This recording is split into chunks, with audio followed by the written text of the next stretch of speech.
তো বন্ধু, আজকে আবার ফুচকা খাওয়ানো হচ্ছে এদেরকে। এনো নয় দেবো তোমাকে, শুকনো 10, শুকনো না জল দিয়ে 11, আমার শুকনো 11,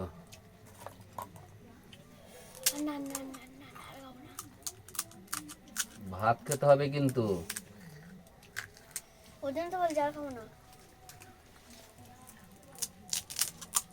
একটা সস দিয়ে সস দিয়ে হবে।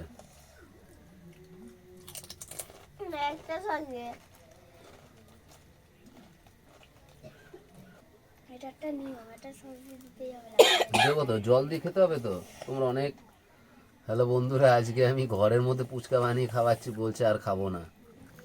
কোথায় সস সস? সব সব হবে, এখন হবে সস দিয়ে, এবার হবে সস দিয়ে।